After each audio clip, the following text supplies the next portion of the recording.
네, 안녕하세요. 제 16회 청소년 박람회에 오신 여러분 모두 환영입니다. 저는 오늘 여러분들과 함께 도전 통일 골든벨 진행을 맡은 통일부 한반도 통일미래센터 청소년 지도자 윤석진입니다. 반갑습니다. 네, 여러분들 현재 학교나 가정에서 영상을 시청을 하고 계실 텐데요. 이 코로나 상황이 빨리 끝나서 여러분들과 함께 다양한 활동을 하고 싶습니다. 자, 오늘 여러분들과 함께할 골든벨 프로그램 본격적으로 시작하기 전에 안전과 관련된 사항들과 오늘 여러분들이 함께할 골든벨 전체적인 내용을 영상으로 만나보도록 하겠습니다. 청소년 여러분 안녕하세요. 여러분들을 만나게 되어 반갑습니다. 프로그램 시작 전에 안전교육과 감염병 예방 요령을 안내하도록 하겠습니다. 프로그램 도중에 화재나 지진과 같은 비상 상황이 발생할 경우 신속하게 대피할 수 있도록 비상문의 위치와 소화기의 위치를 미리 파악해 주세요. 비상 상황 발생 시 주변의 선생님의 지시에 따라 안전한 장소로 신속히 이동해 주시기 바랍니다.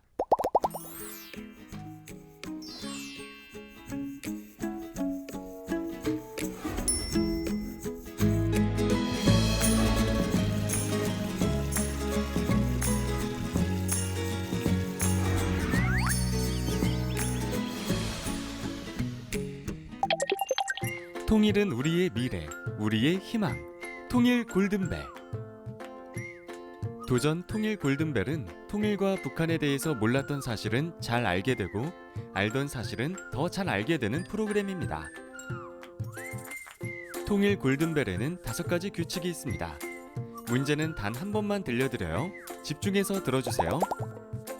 정답을 작성한 후에는 종이보드를 뒤집어 주세요. 하나, 둘, 셋 신호에 맞춰서 종이보드를 들어주세요. 정답을 맞히면 점수를 획득할 수 있어요. 그리고 문제를 틀려도 탈락하지 않아요. 마지막까지 함께해요. 시작하기에 앞서 물품을 준비해 볼까요?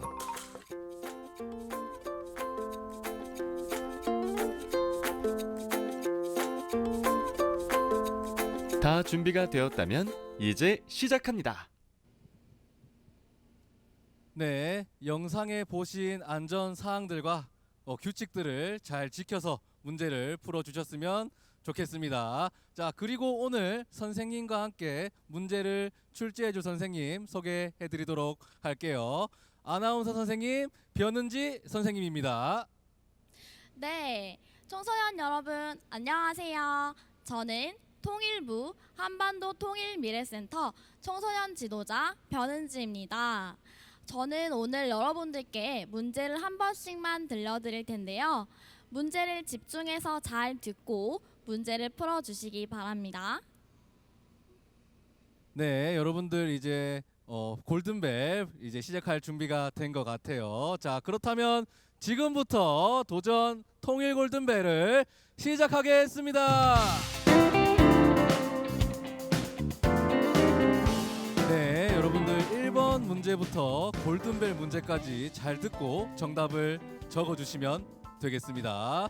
자, 이어서 1번 문제입니다. 여러분들 잘 듣고 정답을 적어주세요. 아나운서 선생님 문제 주세요. 네, 이번 영역은 남북 관계 영역입니다. 1번 문제 주관식입니다. 1945년 8월 15일 광복 이후 모스크바 3국 외상회의에서 한국은 정부 수립 능력이 없으므로 5년간 미국, 영국, 중국, 소련 4개국이 대신 다스린다는 결정을 내렸는데요. 이것을 무엇이라고 할까요? 네, 1번 문제부터 조금 헷갈릴 수도 있을 것 같아요. 다른 나라가 대신 통치한다는 제도라고 생각하시면 될 것 같은데요. 여러분들의 생각을 보드판에 적어주시면 되겠습니다. 과연 정답은 무엇일지 잘 생각하고 적어주세요. 자, 그렇다면 여러분들이 적어주신 정답 한번 확인해 보도록 할게요. 자, 보드판 들어주실 준비해 주시고, 자, 하나, 둘, 셋, 정답판 들어주세요. 네, 1번 문제 제가 여러분들을 직접 보고 있진 않지만 그래도 여러분들은 같은 정답을 적어 주셨을 거라고 생각이 들고 있습니다. 자, 그렇다면 정답 아나운서 선생님을 통해서 확인해 보도록 하겠습니다. 자, 아나운서 선생님 정답은요? 네, 정답은 신탁통치입니다. 네, 1번 문제 해설 영상 보고 오실 텐데요. 1번 문제 해설 영상은 광복 직후에 한반도의 신탁 통치가 어떻게 이루어졌는지, 그리고 한반도에 어떠한 변화가 생겼는지 해설 영상으로 알아보도록 하겠습니다. 광복 이후 불행 끝 행복 시작일 것만 같았던 한반도에는 신탁 통치라는 위기가 다가오고 있었습니다. 신탁 통치란 강대국이 독립할 능력이 없는 나라를 일정 기간 통치하는 제도입니다. 보호국 내지는 식민국의 처지와 별다를 것이 없는 상황입니다. 1945년 8월 15일 우리나라는 광복을 맞이합니다. 그러나 북이 38도선을 중심으로 북에는 소련, 남에는 미국이 주둔하게 되었습니다.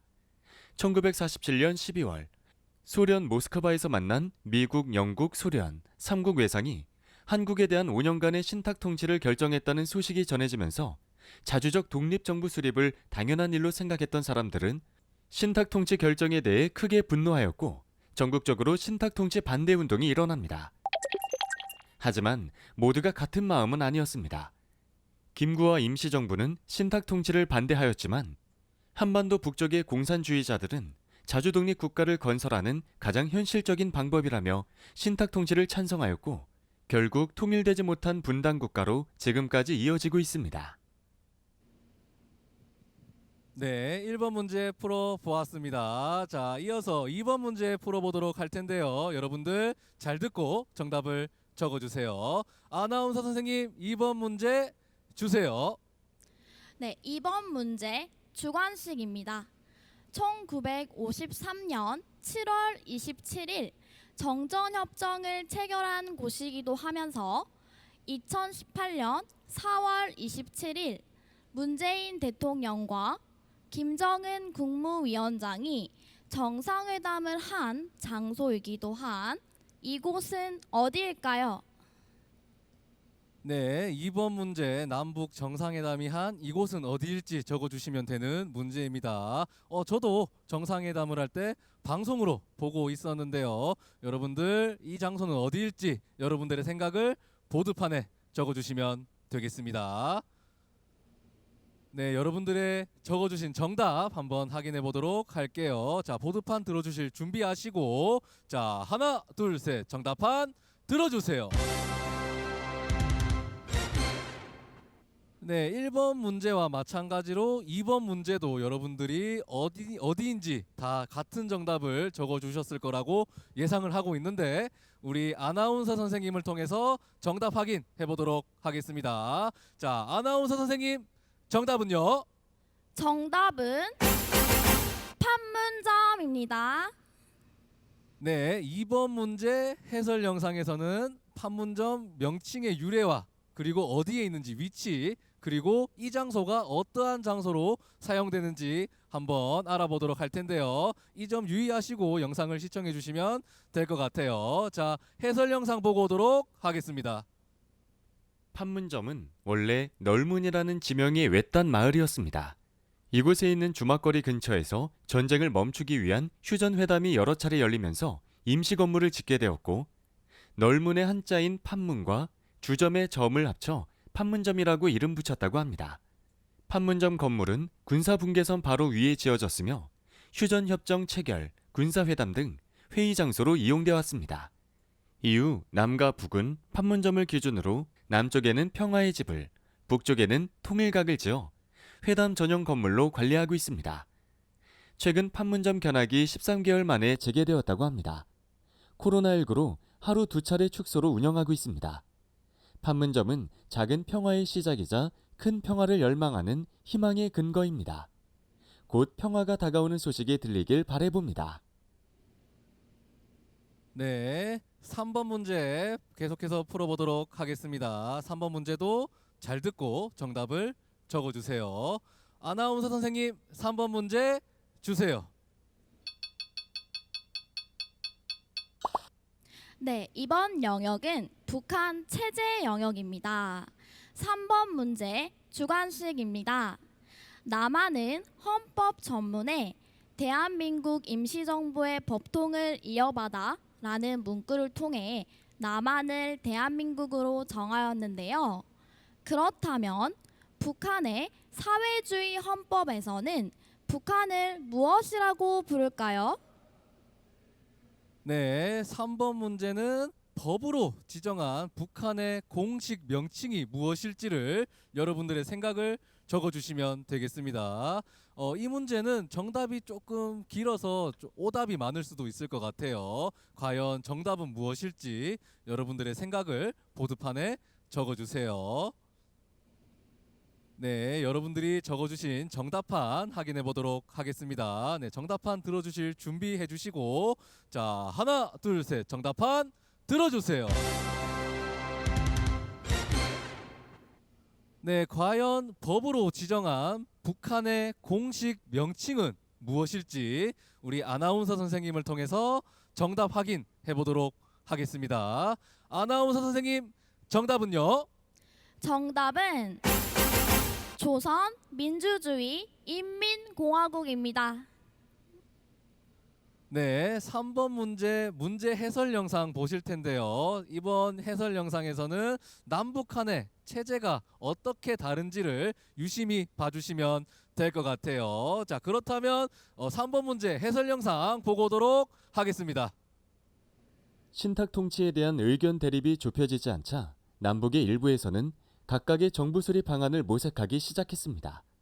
결국 남한은 1948년 8월 15일에 대한민국으로, 북한은 1948년 9월 9일에 조선민주주의 인민공화국으로 정부 수립을 선포했습니다. 남북한 모두 민주주의 정치체제를 표방하고 있지만 실제 모습은 다릅니다. 남한은 대의 민주주의로 국민이 선거를 통해 권력을 이양하여 대통령이나 국회의원이 대신 국가를 운영합니다. 북한은 인민을 대표하는 대의원이 한 명의 후보자에 대한 찬반 투표로 권력을 이양하고 그 대표가 국가를 운영합니다. 북한의 이러한 정치 방식은 주체 사상의 핵심인 김일성, 김정일, 김정은으로 이어지는 3대에 걸친 권력 세습과 함께 북한 정치의 특징이라 할 수 있습니다. 네, 4번 문제 풀어볼 건데요. 여러분들 정답 잘 적어주시고 문제도 잘 들어주세요. 자, 4번 문제 풀어보도록 하겠습니다. 아나운서 선생님, 문제 주세요. 이번 영역은 북한 교육 영역입니다. 4번 문제 객관식입니다. 북한에서도 외국어 교육을 중요하게 배우고 있다고 합니다. 그렇다면 북한의 학교에서 배우는 제1 외국어는 무엇일까요? 1번 러시아어, 2번 불어, 3번 독일어, 4번 영어입니다. 네, 이번 문제는 남한과 북한이 배우는 제1 외국어가 같을지 다를지를 생각해 주시면 될 것 같은데요. 과연 남한과 북한의 제1 외국어가 같을지 다를지 한번 적어주시면 될 것 같아요. 이 문제는 두 개로 나뉠 것 같은데 여러분들의 생각을 보드판에 적어주시면 되겠습니다. 네, 여러분들 적어주신 정답 한번 확인해 볼 텐데요. 자, 보드판 들어주실 준비해 주시고 한번 확인해 보도록 하겠습니다. 자, 하나, 둘, 셋, 정답판 들어주세요. 네, 이번 문제 남한과 북한의 제1 외국어가 같을지 다를지 우리 아나운서 선생님을 통해서 정답 확인해 보도록 하겠습니다. 아나운서 선생님, 정답은요? 정답은 4번 영어입니다. 네, 이번 4번 문제 해설 영상에서는 북한 외국어 교육의 변화와 그리고 남북한 영어 교육의 차이점 그리고 교과 과정에 대해서 주의 깊게 봐주시면 될 것 같아요. 그렇다면 4번 문제 해설 영상으로 한번 알아보도록 하겠습니다. 북한 내에서도 영어 교육은 인기가 높습니다. 북한은 1958년부터 러시아어를 중심으로 외국어 교육을 실시하였으며 1975년 이후에는 러시아어보다 영어의 비중을 높여 교육하고 있습니다. 하지만 영어 수업의 내용은 우리가 배우는 것과 조금 다릅니다. Our country is developing under the wise leadership of the great leader Marshal Kim Jong-il. 남한은 일상생활이나 인문적인 내용의 영어를 교육하지만 북한은 정치사상 내용을 통해 영어를 교육하고 있다고 합니다. 현재는 국제교류를 위해 갖춰야 할 역량 중 하나로 강조되면서 소학교 4학년 때부터 회화 중심의 영어를 교육하고 있습니다. 주요 도시에 외국어 전문 교육기관까지 갖추고 있고 자식을 외국어 인재로 키우기 위한 북한 학부모들의 관심도 매우 높다고 합니다. 네, 여러분들 5번 문제도 풀어볼 건데요. 여러분들 문제를 잘 듣고 정답을 적어주세요. 아나운서 선생님 5번 문제 주세요. 2번 영역은 북한 문화 예술 영역입니다. 5번 문제 객관식입니다. 최근 북한 청소년들도 전자게임을 많이 한다고 합니다. 그래서 남한처럼 게임 중독이 사회 문제가 될 정도라고 하는데요. 그렇다면 북한에서는 게임 중독을 무엇이라고 부를까요? 1번 오락광증, 2번 오락의존증, 3번 오락증후군, 4번 오락중증입니다. 네, 저도 여러분들 청소년기 때 PC 게임이나 스마트폰 게임을 많이 했었습니다. 물론 지금도 많이 하고 있습니다. 자, 과연 북한에서의 게임 중독을 무엇이라고 부를지 여러분들의 생각을 보드판에 적어주시면 되겠습니다. 이 문제도 좀 오답이 좀 많이 나올 수도 있을 것 같아요. 과연 여러분들은 어떤 정답을 적어주셨는지 한번 보도록 하겠습니다. 자, 보드판 들어주실 준비해 주시고 정답 확인해 보도록 할게요. 자, 하나, 둘, 셋. 정답판 들어주세요. 네, 5번 문제 과연 북한에서 게임 중독은 무엇이라고 불리는지 한번 알아보도록 할게요. 우리 아나운서 선생님을 통해서 정답 확인해 보도록 하겠습니다. 아나운서 선생님, 정답은요? 정답은 2번 오락의존증입니다. 네, 최근 북한에도 평양을 중심으로 지방에 남한의 PC방이 생겨나고 있다고 합니다. 그리고 스마트폰 보급률이 올라가면서 모바일 게임도 늘어나고 그에 따른 산업도 발전하고 있는 추세이기도 하는데요. 자, 이러한 자세한 내용을 영상으로 한번 알아보도록 하겠습니다. 남한 청소년들처럼 북한의 청소년들도 게임을 좋아한다고 합니다. 북한 학생들이 가장 많이 하는 게임은 일본산 비디오 팩 게임이라고 합니다. 비디오 팩 게임은 비디오 테이프처럼 생긴 팩을 단말기에 꽂은 다음 TV 등에 연결해 즐기는 게임입니다. 최근에는 스마트폰 게임이나 PC방을 이용하는 청소년이 늘어나고 있다고 합니다. 게임 산업이 전 세계적으로 급속히 발달하면서 북한에서도 청소년의 게임 중독이 신문에 보도될 정도로 심각한 사회 문제로 떠오르고 있습니다. 네, 여러분들 통일 골든벨 5번 문제까지 풀어 보았습니다. 자, 이번에는 쉬어가는 문제로 북한의 문화어, 즉 북한말 퀴즈를 풀어보는 시간 가져보려고 하는데요. 여러분들 화면에 나오는 그림, 이미지가 북한에서는 무엇이라고 불리는지 여러분들의 생각을 보드판에 적어주시면 되겠습니다. 잘 생각하고 적어주시면 돼요. 자, 그렇다면 첫 번째 문제 풀어볼 텐데요. 자, 준비하시고 바로 출제하도록 하겠습니다. 자, 첫 번째 문제 나갑니다. 네, 남한에서는 이러한 음식을 비빔밥이라고 부릅니다. 대표적으로 전주라는 지역에서 굉장히 유명한 걸로 알고 있어요. 자, 그렇다면 북한말, 즉 문화어로 이 비빔밥을 무엇이라고 부를까요? 여러분들의 생각을 보드판에 적어주시면 되겠습니다. 힌트를 드리자면 북한말과 남한말 중에 같은 말이 있는 것도 있고요. 다른 말이 있는 것도 있습니다. 네, 이 점 유의하시고 정답을 적어주시면 될 것 같아요. 네, 남한에서 불리는 비빔밥은 북한에서는 무엇이라고 할지 정답 확인해 보도록 하겠습니다. 자, 보드판 들어주실 준비해 주시고, 자, 하나, 둘, 셋, 정답판 들어주세요. 네, 과연 남한에서 불리는 이 비빔밥은 북한의 문화어로 무엇이라고 하는지 정답 확인해 보도록 하겠습니다. 자, 정답은요? 네, 북한도 마찬가지로 남한에서 비빔밥이라고 불리는 이 음식을 북한에서도 비빔밥이라고 불리우고 있습니다. 자, 그렇다면 이어서 두 번째 문제도 한번 풀어볼 텐데요. 두 번째 문제도 여러분들의 생각을 보드판에 적어주시면 되겠습니다. 자, 두 번째 문제 나갑니다. 네, 남한에서는 밥을 짓는 것을 밥솥이라고 부릅니다. 자, 그렇다면 북한에서는 이 밥솥을 무엇이라고 부를까요?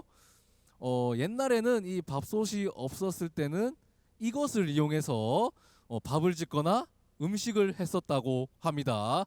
여러분들이 생각하는 그 단어가 맞을 수도 있고요. 다를 수도 있습니다. 과연 정답이 무엇일지 여러분들의 생각을 보드판에 적어주시면 되겠습니다. 자, 정답은 무엇일지 보드판 확인해 보도록 할 텐데요. 자, 보드판 들어주실 준비를 해주시고 확인해 보도록 하겠습니다. 자, 하나, 둘, 셋, 정답판 들어주세요.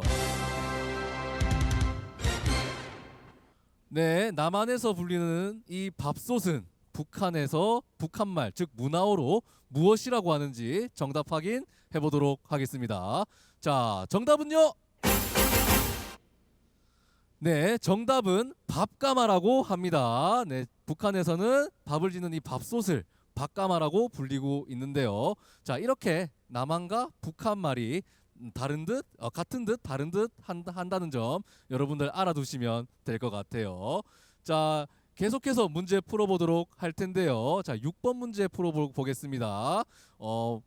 문제를 잘 듣고 정답을 적어주세요. 자, 6번 문제 아나운서 선생님 6번 문제 주세요. 이번 영역은 북한 문화 예술 영역입니다. 6번 문제 객관식입니다. 남한에서는 미스터 트롯처럼 오디션 프로그램이 인기가 많은데요. 북한에서도 전국 근로자들의 노래 경연이라는 오디션 프로그램이 있다고 합니다. 그렇다면 북한의 노래 경연에서 우승하기 위한 가장 중요한 심사 기준은 무엇일까요? 1번 가창력, 2번 생김새, 3번 북한 체제 선전, 4번 폐활량입니다. 네, 저도 오디션 프로그램을 굉장히 즐겨보곤 하는데요. 과연 북한의 오디션 프로그램에서 우승을 하거나 좋은 성적을 거두기 위해서는 어떠한 점이 중요한지 여러분들의 생각을 보드판에 적어주시면 되겠습니다. 네, 과연 어떤 것들을 정답으로 작성을 해주셨는지 확인해 볼 텐데요. 선생님 생각에는 여러분들 다 같은 정답을 적어주셨을 것 같아요. 자, 여러분들의 적어주신 정답 확인해 볼 텐데요. 자, 보드판 들어주실 준비해 주시고, 자, 하나, 둘, 셋, 정답판 들어주세요. 네, 이번 문제. 자, 북한 오디션 프로그램에서 우승을 하거나 좋은 성적을 거두기 위해서는 어떠한 것들이 중요한지, 자, 아나운서 선생님을 통해서 정답 확인해 보도록 하겠습니다. 아나운서 선생님, 정답은요? 정답은 3번 북한 체제 선전입니다. 네, 6번 문제 해설 영상에서는 북한의 오디션 프로그램이 어떻게 진행이 되고 우승을 한다면 어떠한 보상이 있는지 한번 알아보도록 하겠습니다. 그렇다면 6번 문제 해설 영상 보고 오도록 하겠습니다. 우리 사회에서 오디션 프로그램은 꾸준한 인기를 끌고 있습니다. 북한에서도 오디션 프로그램이 인기가 많다고 합니다. 북한에서는 오디션이라는 단어 대신 노래 경연대회라는 이름을 씁니다. 전국 근로자들의 노래 경연은 북한을 대표하는 오디션 프로그램입니다.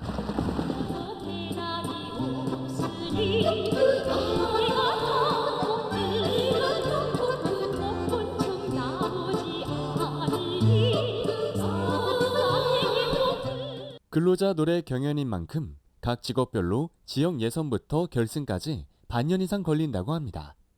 가사를 통해 체제 선전을 잘 보여주어야 우승을 하기 때문에 이들이 부르는 노래 장르는 전시가요, 혁명가극이 주를 이룬다고 합니다. 최근 이 프로그램에서 우승한 여성 근로자는 김정일 찬가를 불러서 우승을 했고, 경연대회에서 우승하면 체제 선전위원이라는 특전이 주어진다고 합니다. 네, 6번 문제 북한의 오디션 프로그램 문제까지 한번 풀어봤습니다. 자, 계속해서 7번 문제 풀어보도록 하겠습니다. 이 문제도 잘 듣고 정답을 적어주세요. 아나운서 선생님, 7번 문제 주세요. 네, 이번 영역은 북한 사회 경제 영역입니다. 7번 문제 객관식입니다. 꾸안꾸 메이크업, 꿀피부, 물광 피부 등 남한의 K-뷰티는 전 세계적인 유행입니다. 북한 주민들도 피부 관리에 관심이 많다고 하는데요. 북한에서는 얼굴에 바르는 화장품인 스킨을 순 우리말로 사용한다고 합니다. 그렇다면 스킨을 북한의 문화어로 무엇이라고 할까요? 1번 살간물, 2번 살결물, 3번 쌀뜨물, 4번 살물입니다. 네, 요즘 청소년 친구들도 메이크업이나 피부 관리에 관심이 많은 걸로 알고 있습니다. 과연 그렇다면 북한에서 화장품은 무엇이라고 불리는지 여러분들의 생각을 보드판에 적어주시면 될 것 같아요. 이번 문제도 이름이 다들 비슷해서 좀 오답이 많이 나올 수도 있을 것 같은데요. 여러분들의 생각 잘 적어주시면 되겠습니다. 자, 북한의 스킨을 순 우리말로 무엇이라고 불리는지 여러분들의 생각 무엇이라고 적었는지 확인해 보도록 하겠습니다. 보드판 들어주실 준비해 주시고, 자, 하나 둘 셋 정답판 들어주세요. 네, 북한의 화장품은 무엇이라고 불리는지 우리 아나운서 선생님을 통해서 확인해 보도록 하겠습니다. 아나운서 선생님, 정답은요? 정답은 2번 살결물입니다. 네, 과연 북한의 문화어, 즉 북한말로 화장품은 무엇이라고 불리는지, 그리고 메이크업 그리고 피부 관리에 대해서는 어떻게 진행이 되는지 해설 영상으로 만나보도록 하겠습니다. 북한에서도 남한과 마찬가지로 화장품에 대한 관심이 크게 늘고 있습니다. 이에 따라 북한에서는 소비자를 만족시킬 수 있는 다양한 제품이 출시되고 있습니다. 스킨의 북한말인 살결물은 한자인 미안수를 순우리말로 다듬은 것이라고 합니다. 북한에서는 개성 고려 인삼이 주 원료인 기능성을 강조한 다양한 화장품들이 출시되고 있다고 합니다. 남한에서는 외래어가 포함된 뷰티 용어들이 많은 반면 북한은 여러 화장품들을 우리말로 표기하고 있는데요. 예를 들어 로션은 물크림, 아이라이너는 눈썹 연필, 아이섀도는 눈등분, 립스틱은 입술 연지라고 부른다고 합니다. 예를 들면 결혼한 북한 여자가 시댁으로부터 남한 화장품을 받으면 너 시집 잘 갔다라고 말할 정도로 북한 여성들의 남한 화장품 사랑이 넘쳐난다고 합니다. 네, 8번 문제 풀어볼 텐데요. 여러분들 문제를 잘 듣고 정답을 적어주시면 되겠습니다. 자, 아나운서 선생님 문제 주세요. 8번 문제 객관식입니다. 남한에서는 온라인 쇼핑몰을 통해 물건을 쉽게 구입할 수 있습니다. 남한의 쿠팡 11번가와 같이 북한에서도 온라인 쇼핑몰이 운영되고 있다고 하는데요. 그렇다면 북한 온라인 쇼핑몰의 이름은 무엇일까요? 1번 거상, 2번 보부상, 3번 만물상, 4번 보따리상입니다. 네, 온라인 쇼핑몰을 통해서 물건을 구입하고 택배로 이 물건을 받는 것은 우리 생활의 한 부분이 되었습니다. 네, 저도 온라인 쇼핑몰을 이용해서 다양한 물건을 사고 있는데요. 북한의 쇼핑몰은 일상생활에 필요한 많은 물건을 판다는 북한의 쇼핑몰 사이트의 이름은 무엇일지 여러분들의 생각을 보드판에 적어주시면 되겠습니다. 이 문제도 여러분들 조금 헷갈릴 수도 있을 것 같아요. 자, 과연 북한의 쇼핑몰 이름은 무엇일지 여러분들의 생각을 확인해 보도록 하겠습니다. 자, 보드판 들어주실 준비해 주시고, 자, 하나 둘 셋 정답판 들어주세요. 네, 북한의 쇼핑몰의 이름은 무엇일지 한번 알아보도록 하겠습니다. 아나운서 선생님을 통해서 정답 알아볼 텐데요. 과연 자신이 쓴 정답이 맞을지 틀릴지 확인해 보시면 될 것 같아요. 자, 아나운서 선생님 정답은요? 정답은 3번 만물상입니다. 네, 이번 영상에서는 북한의 쇼핑몰에 대해서 한번 알아볼 거고요. 그리고 남한과의 차이점이 있는지, 그리고 결제나 택배 시스템은 어떻게 되는지도 주의 깊게 봐주시면 될 것 같아요. 자, 이번 문제 해설 영상 보고 오도록 하겠습니다. 코로나19로 인해 전 세계적으로 많은 변화가 일어나고 있습니다. 북한에서도 코로나19로 인해 사회적 거리두기를 하면서 온라인 쇼핑몰 사용량이 늘어났다고 합니다.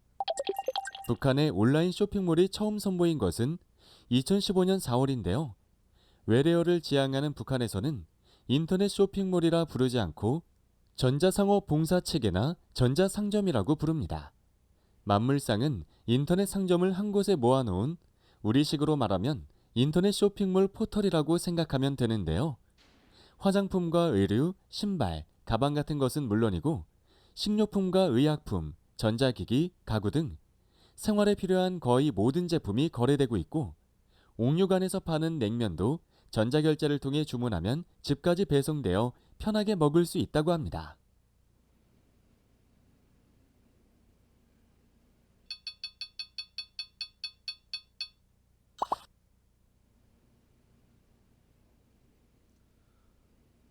네, 여러분들 현재 8번 문제까지 풀어봤습니다. 이번 문제는 쉬어가는 문제 스피드 퀴즈입니다. 네, 이번 스피드 퀴즈는 화면에 새 쌍둥이가 나올 거예요. 이 새 쌍둥이 중 한 명이 맛있는 음식을 먹고 이리저리 움직이다가 마지막에 멈춥니다. 여러분들은 마지막에 맛있는 음식을 먹은 친구의 정답을 써주시면 되는데요.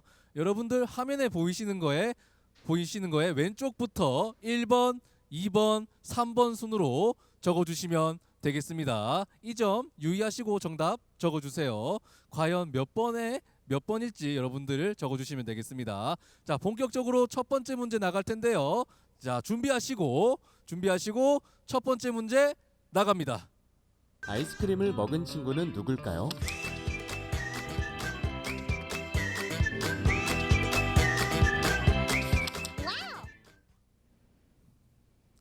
네, 아이스크림을 먹은 친구는 누구일지 여러분들의 생각을 보드판에 적어주시면 되겠습니다.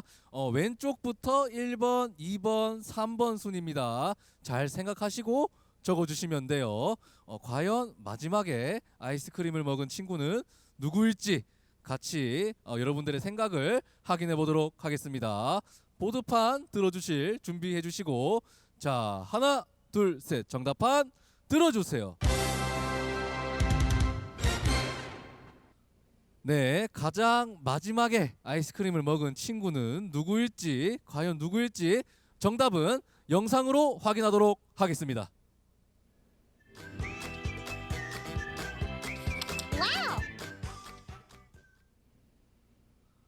네, 가장 마지막에 아이스크림을 먹은 친구는 3번 친구였습니다. 자, 이어서 두 번째 문제도 풀어볼 텐데요. 두 번째 문제도 정답을 적어주시면 되겠습니다. 잘 보시고 정답을 적어주세요.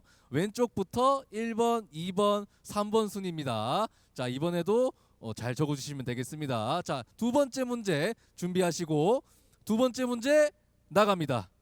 토마토를 먹은 친구는 누굴까요?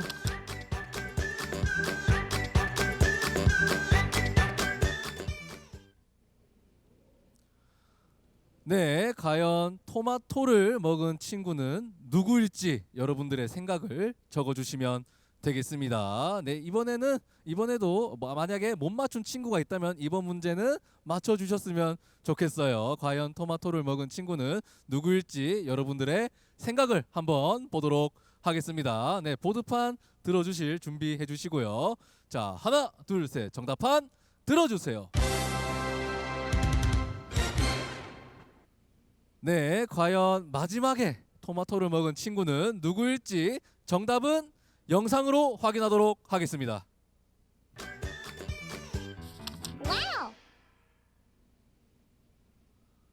네, 마지막에 토마토를 먹은 친구는 1번 친구였습니다. 자, 스피드 퀴즈는 이렇게 종료를 하겠고요. 네, 계속해서 문제 풀어보도록 할 텐데요. 9번 문제입니다. 9번 문제 여러분들 잘 듣고 정답을 적어주세요. 자, 9번 문제입니다. 아나운서 선생님 문제 주세요. 이번 영역은 통일 미래 영역입니다. 9번 문제 객관식입니다. 이 광물은 화학적으로 매우 안정적이고 건조한 공기에도 잘 견디며 열을 잘 전도하는 특징이 있습니다. 또한 상대적으로 화학적, 전기적, 자성적, 발광적 성질을 갖습니다. 이 광물은 무엇일까요? 1번 우라늄, 2번 마그네슘, 3번 마그네사이트, 4번 히토류입니다. 네, 이번 문제 조금 어려울 수도 있을 것 같아요. 그리고 처음 듣는 단어가 많다 보니까 다소 생소할 수도 있을 것 같은데요. 자, 이 광물은 매우 드물게 존재하는 광물이면서 다양한 산업에 쓰이고 있다고 하고요. 그리고 희소 가치가 굉장히 높은 광물이라고 합니다. 과연 정답은 무엇일지 여러분들의 생각을 보드판에 적어주시면 되겠습니다. 네, 여러분들이 적어주신 정답 확인해 볼 텐데요. 과연 어떤 게 정답일지 한번 보도록 하겠습니다. 자, 보드판 들어주실 준비해 주시고, 자, 하나, 둘, 셋, 정답판 들어주세요. 네, 이 다양한 산업에 쓰이는 이 광물은 도대체 무엇인지 아나운서 선생님을 통해서 정답 확인해 보도록 하겠습니다. 아나운서 선생님, 정답은요? 정답은 4번 히토류입니다. 네, 이번 영상에서는 과연 히토류가 어떤 광물이고 미래에 우리 통일 한국에서 어떠한 상징적 의미를 갖는지 영상으로 알아보도록 하겠습니다.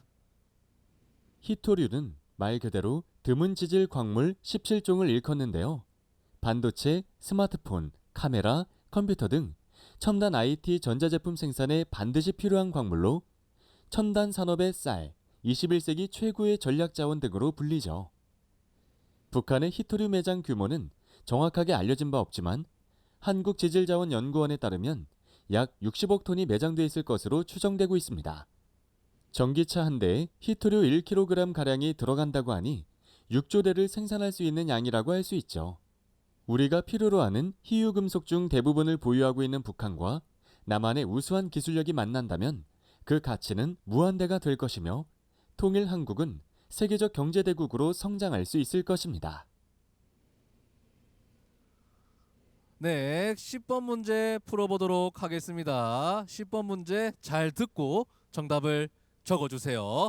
아나운서 선생님, 10번 문제 주세요. 10번 문제 객관식입니다. 아시안 하이웨이는 아시아 32개국을 그물망처럼 연결하는 14만여 킬로미터의 도로망으로 우리나라를 통과하는 노선은 1번과 6번 노선입니다. 1번 노선은 경부 고속도로를, 6번 노선은 동해안 7번 국도를 지나는데요. 그렇다면 아시안 하이웨이 6번 도로가 지나지 않는 지역은 어디일까요? 1번 청진, 2번 개성, 3번 원산, 4번 모스크바입니다. 네, 여러분들이 아마 고속도로를 타고 가다가 보셨을 수도 있을 것 같아요. 그러고 보니까 이곳 부산에서도 출발하는 노선이 있다고 하는데요. 6번 도로는 한반도의 동쪽을 지난다고 합니다. 동쪽을 지나지 않는 노선은 과연 무엇일지 여러분들의 생각을 보드판에 적어주시면 되겠습니다. 네, 여러분들 과연 6번 노선을 지나지 않는 지역은 어디일지 여러분들의 생각을 한번 확인해 보도록 하겠습니다. 보드판 들어주실 준비해 주시고, 자, 하나, 둘, 셋, 정답판 들어주세요. 네, 과연 6번 노선이 지나지 않는 지역은 어디인지 우리 아나운서 선생님을 통해서 확인해 보도록 하겠습니다. 아나운서 선생님, 정답은요? 정답은 2번 개성입니다. 네, 현재는 참여 국가의 협정으로 표지판만 완성이 된 상태라고 합니다. 하지만 미래에 우리가 이 도로를 달릴 그날을 한번 떠올리면서 이 아시안 하이웨이가 우리 생활에 어떠한 변화를 줄 수 있는지 여러분들 생각하시면서 이 영상 보시면 될 것 같아요. 자, 그렇다면 해설 영상 보고 오도록 하겠습니다. 서울과 부산을 연결하는 경부고속도로에는 눈에 띄는 표지판이 있습니다. 분명 우리나라 고속도로인데 세계 각국의 이름이 보입니다. 이 도로 표지판의 정체는 아시아 국가들의 도로망, 즉 아시안 하이웨이의 표지판입니다. 아시안 하이웨이 6번 노선은 대한민국의 부산을 출발하여 우리의 7번 국도를 따라 포항, 강릉, 고성을 지나 북한의 원산, 함흥, 김책, 청진 등을 거쳐 러시아의 모스크바까지 이어집니다. 반대로 1번 노선은 대한민국의 부산, 대구, 대전, 서울을 거쳐 북한의 개성, 평양, 신의주를 지나 유럽까지 이어집니다. 그렇기 때문에 6번 노선은 북한의 개성을 지나지는 않습니다. 부산을 시작점으로 1번 노선은 서쪽을, 6번 노선은 동쪽으로 나눠진다고 볼 수 있겠습니다. 통일 이후 해안과 대륙을 연결하는 동북아 물류 거점으로 성장할 통일 한국의 모습을 빨리 만날 수 있기를 기원해 봅니다. 네, 여러분들 통일 골든벨 1번부터 10번 문제까지 풀어 보았습니다. 이번 문제는 통일 골든벨의 마지막 문제인 골든벨 문제입니다. 여러분들 마지막 문제인 만큼 잘 듣고 정답을 적어 주셨으면 좋겠습니다. 자, 아나운서 선생님 문제 주세요. 이번 영역은 골든벨 영역입니다. 골든벨 문제 객관식입니다. 한반도의 분단을 막기 위해 노력하신 애국 지사들이 있습니다. 나는 통일된 조국을 건설하려다 38선을 베고 쓰러질지언정 일신의 구차한 안위를 취하여 단독 정부를 세우는 데에는 협력하지 아니하겠다라고 말씀하신 분은 누구일까요? 1번 신채호, 2번 안중근, 3번 김구, 4번 류관순입니다. 네, 마지막 골든벨 문제인데요. 네, 보기에 나오신 인물들 한 분 한 분은 우리 한반도를 위해서 헌신하셨던 분들입니다. 이 문제의 연설은 위기 직전에 분단 위기 직전에 울면서 한 대중 연설이라고 하는데요. 그분의 의지와 대의 명분이 선생님의 심금을 울리기도 합니다. 과연 골든벨 문제의 정답은 누구일지 여러분들의 생각을 적어주시면 되겠습니다. 마지막 이 골든벨 문제는 다들 맞춰주셨으면 좋겠어요. 과연 어떠한 인물일지 한번 확인해 보도록 하겠습니다. 네, 보드판 들어주실 준비해 주시고, 자, 하나 둘 셋 정답판 들어주세요. 네, 마지막 골든벨 문제 정답을 우리 아나운서 선생님과 함께 확인해 보도록 하겠습니다. 자, 아나운서 선생님, 정답은요? 정답은 3번 김구입니다. 네, 마지막 영상은 백범 김구 선생님의 말씀을 새기면서 우리 한반도 분단을 막기 위해서 어떠한 노력을 하셨는지 주의 깊게 봐주시면 될 것 같아요.